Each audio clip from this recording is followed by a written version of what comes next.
And tonight's guests, on the other hand, well, they play two sisters who are far from human. You're bad at playing. I said I didn't want to. Did you never play when you were little? I was never little. Why are they so scared of you? I think it's our plan to conquer the planet and make humanity our slaves. Sorry.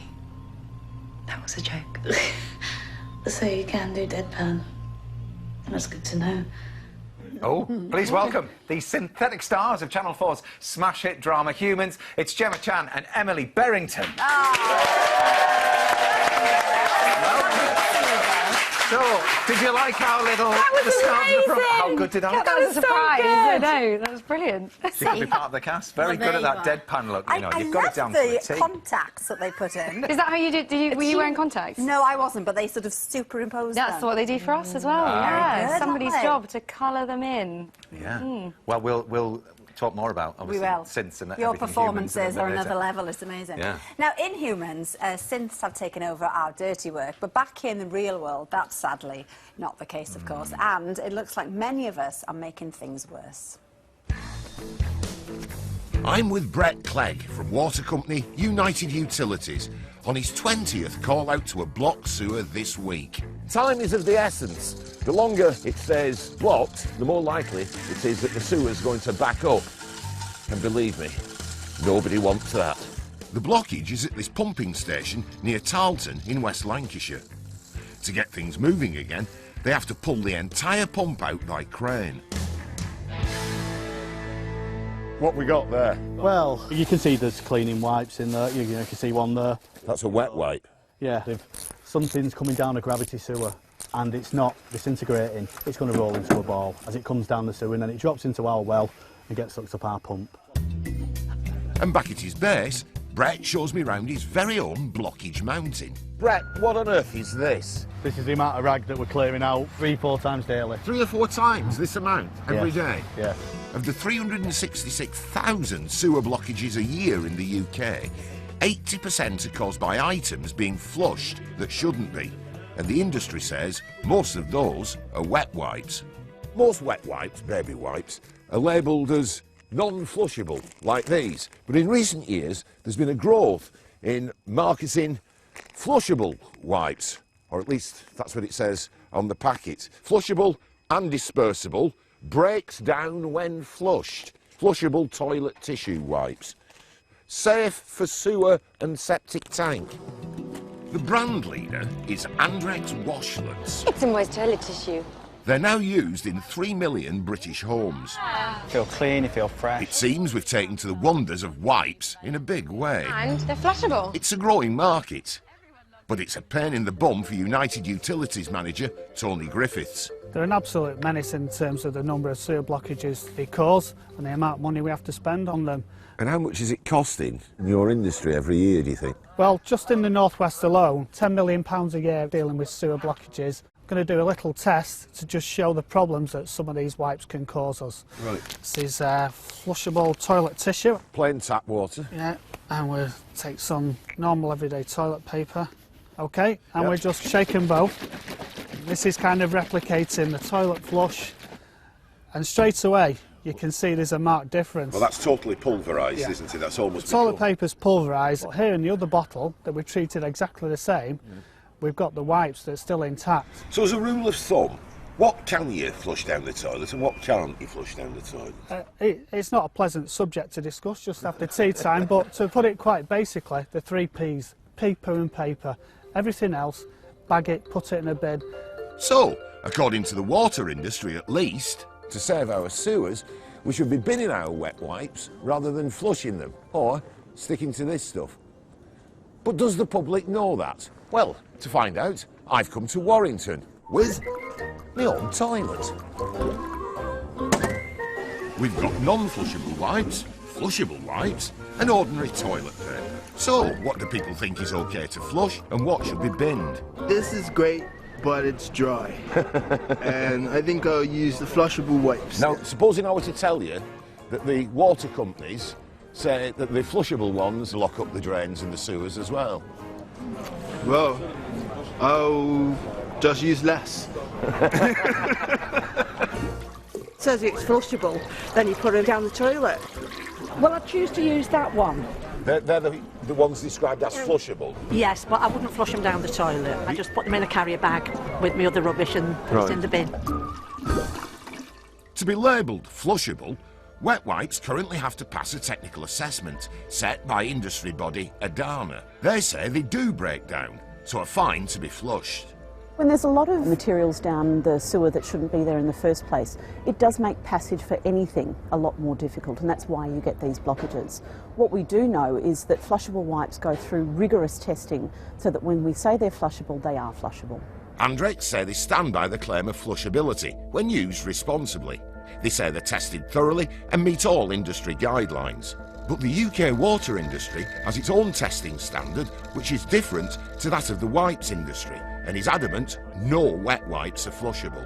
This week, they've called on trading standards to ban the term flushable. So while the wet wipes industry slugs it out with the water companies over what is and what isn't flushable, I reckon the rest of us could make the lives of Brett and his pals here a whole lot easier if we binned it rather than flushed it. Thank you. So, humans then, just to change gear completely. They kind of clean up, don't Well, they? they do kind of clean up. The second series starts on Sunday, and people would be thrilled because the first one was brilliant. If anybody didn't catch the first one, though, can you, Gemma, bring us up to speed? Gosh. Kind of set the scene, tell us what it's all about. So in series 1, you're introduced to the world of humans, which is a parallel world. It looks very much like our own, and the only difference is that we have highly advanced humanoid robots that do all the work that humans don't want to do anymore. And they're completely just accepted as part of everyday life. And yeah, it's kind of to do, well, you've met all these characters in it. There are some of us who are sentient. Yes, so some of the synthetics are different, special, and we played 2 of them that are sentient and have the feelings and emotions of a human, but within a synthetic body.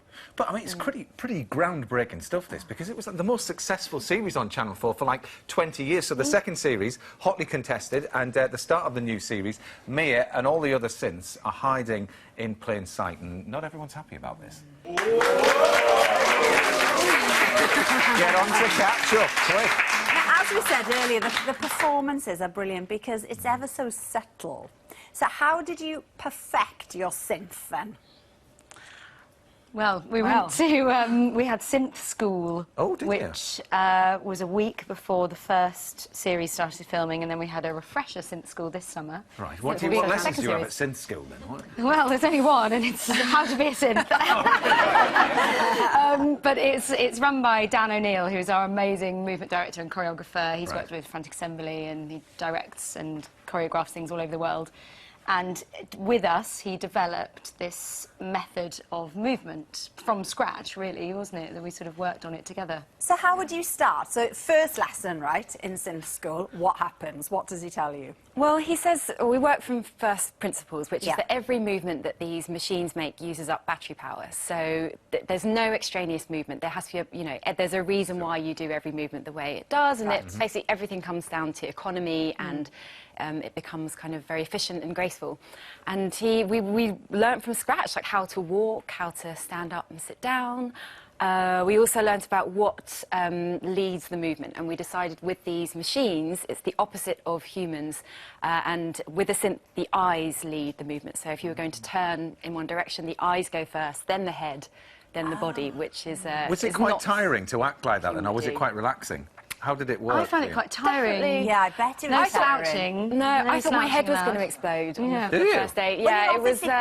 thinking about it constantly, aren't you? And when you're doing a scene as the conscious synths where you have to achieve high stakes and there's perhaps something very emotional going on, but you have to really restrain your body language, and you see Gemma and I move our hands all the time when we talk, and there's absolutely none of that. You have to have your hands glued down, not breathe blinking. Too much. Can't cry. If we cry, they have to cut. Yeah, it's a bit like sitting on this sofa, to be honest. No crying, no crying, crying, just don't move. No blinking, no breathing. I've seen some footage of it. Well, actually, we're going to show it, to be honest with you, of you meeting a robotic version of yourself, because you did a documentary, didn't you, alongside the first series of Humans? I've done, it was, oh gosh. That must have been weird, So meeting yourself. They made you as a robot. completely bonkers. Now, this is for a documentary, isn't it? This is for a documentary that's going to be on Saturday nights, 9 p.m. Right. Called How to Build a Human, and it's about the potential of AI. And as part of the documentary, we did an experiment to see if we could build a robotic version of me. And they did. And they did. So she's out of a job now. Yeah. I know. Yeah. Yeah. I did you're think maybe I was making my own. Careful, they'll make you guys next. Well, Emily, in the meantime, though, you're doing this play called Dead Funny, because you're off now, aren't you? Yes, to I the came here. theatre. It was the first time I've ever been on a motorbike. They motorbike taxied me over here, straight in, and then I'm going back afterwards to finish Hit the big time now. rehearsal. I know. But so yeah, it's on at the Vaudeville Theatre. Catherine Parkinson is in it as well, from Humans. Yes, so it's a bit of a that's Humans right. reunion. So yeah, it's on from Thursday until February. Can you tell us in one sentence what it's about? Because we're drastically running out of Okay, time. it's a dark comedy about difficult relationships among people who really love dead British comedians. There you have it. That was a good sentence. Good sum up there. And let's tell everyone that Series 2 of Humans starts this Sunday. That's on at 9 o'clock on Channel 4. Time for tonight. A big thank you to Gemma and it's to been lovely, Emily. girls. The second series of Humans starts on Sunday at 9 o'clock on Channel 4. We'll be back tomorrow with Harry Hill, Susan Calman and Madness. See you then. Thank you. Bye. Right, off to the finish.